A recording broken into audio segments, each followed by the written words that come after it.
Lee Correctional, the deadliest prison riot of the decade. True crime documentary. The night inside Lee Correctional Institution in South Carolina was quiet. Too quiet. Guards were making their rounds, checking on dorms, and prisoners were in their cells, some quietly pacing, others whispering secrets. But then the silence shattered. A loud crash echoed down Dorm F. Screams tore through the hallways. Rival gangs had launched a full-scale attack. Men armed with knives and metal bars stormed through the cells, dragging anyone in their way into the chaos. Officers tried to contain it, but there weren't enough of them. They were outnumbered, trapped outside locked doors, and completely powerless. Within minutes, the prison turned into a war zone. 7 inmates would lose their lives before the night ended, but at this moment, no one could imagine the full horror unfolding. The violence spread like wildfire. Inmates climbed over bunks, jumped from railings, and hid under beds, praying they wouldn't be spotted. Blood pooled on the floors. Shouts of pain and terror filled the hallways. Some prisoners used contraband cell phones to record the chaos, sending desperate messages to loved ones, messages that would later shock the nation. The gangs were ruthless, attacking anyone who opposed them. Officers shouted orders, but no one dared to enter the dorms. The prison was understaffed, and the sheer number of inmates made it impossible to regain control. It felt like Lee Correctional had been taken over entirely by the men inside. Outside, officers called for backup, but reinforcements were delayed. By the time they arrived, the riot had already spread to neighboring dorms. Weapons were improvised, metal rods, sharpened objects, even kitchen utensils, anything that could be used to injure or kill. Some prisoners barricaded themselves in rooms watching the violence unfold, while others were forced into the chaos. The tension was unbearable. And just as it seemed the riot might start to calm, a deafening crash came from the next dorm, followed by a series of screams louder than before. Something far worse had begun on the other side of the wall. And in that moment, it became clear that no one inside Lee Correctional that night would walk away unscathed. The chaos didn't start that night. Lee Correctional had been simmering long before the first scream. For years, gangs had carved out their territories inside the prison.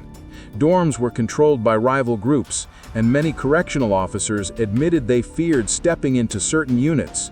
Weapons were hidden everywhere: metal rods, sharpened objects, and even homemade knives. Contraband cell phones allowed inmates to communicate and organize without anyone noticing. It was a powder keg waiting for a spark. On the morning of the riot, tensions were already high. Prisoners argued over territory, debts, and personal grudges.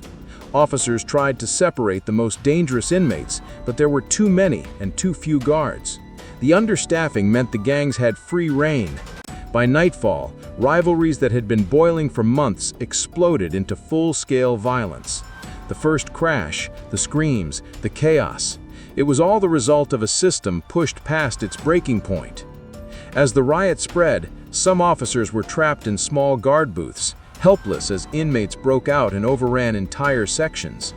Others watched in horror as men fought for control, dragging victims through hallways and striking without mercy. Blood stained the floors, and the sound of screams echoed through the massive building. Reinforcements were delayed, and even when they arrived, they struggled to contain the violence. Gang members had anticipated every move, controlling the dorms like generals on the battlefield. And then, in the middle of it all, one of the most shocking events happened. A group of inmates broke into the prison infirmary, where injured men were hiding, and started attacking again. Officers realized that if they didn't act fast, more lives would be lost, and the riot could completely spiral beyond control. The night was far from over, and what came next would shock the nation. What happened at Lee Correctional that night changed everything. The riot exposed a system that was already broken, a place where gangs had more power than officers, and where lives could be lost in minutes. 7 men never made it home. Dozens were injured. And long after the prison went silent, the shock of that night spread across the entire United States. But the truth is this: what happened at Lee wasn't the first warning, and it will not be the last. Across the country, many prisons are still dealing with the same problems: understaffing, gang control, and dangerous conditions hidden from the world. The Lee riot was a message, a wake-up call, and a reminder of what happens when a system loses control. If you want more real stories like this, true events, real investigations, and the dark truths behind America's prison system, make sure you subscribe.